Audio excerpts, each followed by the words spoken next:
We've, as a group, we've said we'll go for performance. We'll talk about performance, and we definitely haven't shied away from talking about winning. So as we sit here now, we're pretty disappointed to not win a game. There's plenty of moments in that gave us opportunities to do that. So yeah, we'll dust ourselves down. We've got 2 big games back in Ireland, and obviously the one away in England. So we've got some big games to come. If we're not winning, we're learning. We'll go after the learning. Yeah, same really. Obviously we're disappointed with the result, but proud of the performance we showed. We didn't give up the fight right till the last second and put ourselves in positions to score, and unfortunately that's the winning and losing of the game, isn't it? If you take those opportunities, you're on the other side, and this is a very different mood in here. But yeah, disappointed with the result, but can't fault the fight the girls showed. The main regret just not being clinical enough at those times when we had the clear advantage as well, because you did start so well. Yeah, I think so. When we got on top, we just couldn't finish it out, and unfortunately that happens. But we'll take the learnings from that. On another day, those will stick. Those tries are scored, and like I said, we'd be on the other end of it. Enya, there were a lot of knock-ons and balls dropped to the ground in both halves. Was that mistakes coming from your side, or was it pressure from the Italian defence? Yeah, all credit to the Italians. They put us under a hell of a lot of pressure. But it was a bit of both. Mistakes on our side, on another day those would stick. But yeah, credit to the Italians. They put us under a lot of pressure, and yeah, maybe that was the cause of it as well.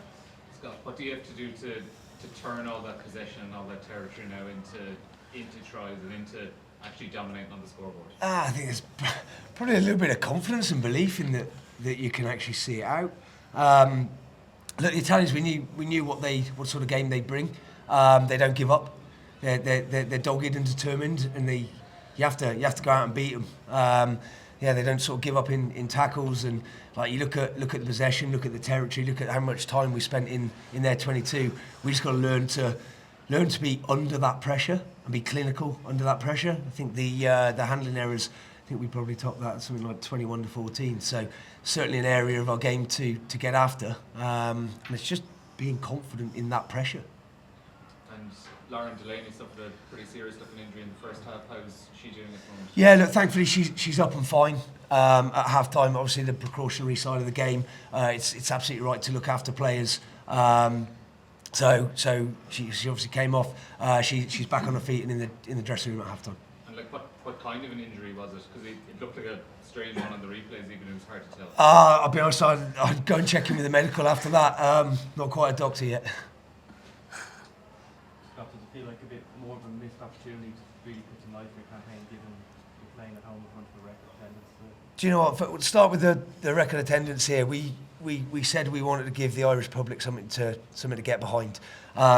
Hopefully there's bits of that performance that people look at and go, yeah, we can get behind that. Yeah, it does feel like a missed opportunity, but those are the experiences, those are the learnings that we gotta take. We're creating a really honest group. Okay, so there was some reasonable stuff said after the game last weekend. Like we went after ourselves pretty hard this week to sort of see where we could improve, where we could take our game forward. And you know, you look at how the girls started that game. They sort of got out the blocks. Of course, there's bits in that game, and there's a few moments in every game where you can go one way or the other. And I think we probably just had a few too many of those today. So yeah, it does feel a bit like a missed opportunity. Scott, a word on Aoife Wafer, some brilliant carries, excellent couple of jackals as well.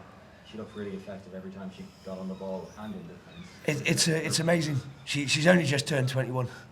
She's got a long and bright future ahead of her. She's incredibly explosive. She's incredibly fast. We probably look at it and go, you know, we want to get her on the ball as often as we can. I think there was one point she'd holding the edge and spotted over space and is calling for a kick. You know, so she's a good all-round player, both in attack, defence, breakdown, kick, catch.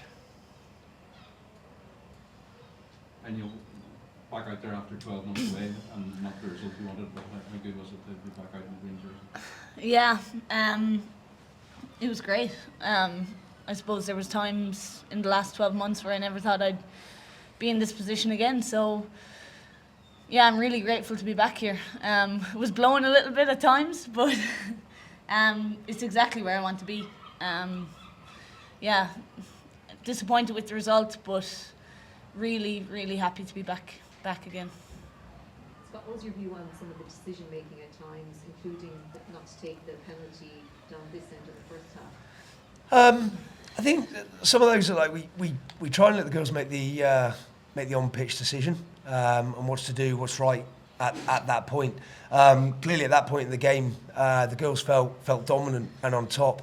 And where we want to take our game is we want to be nudging those into a corner. We want to be taking tries, not threes. So look, we leave it to the Strat group. We trust the Strat group.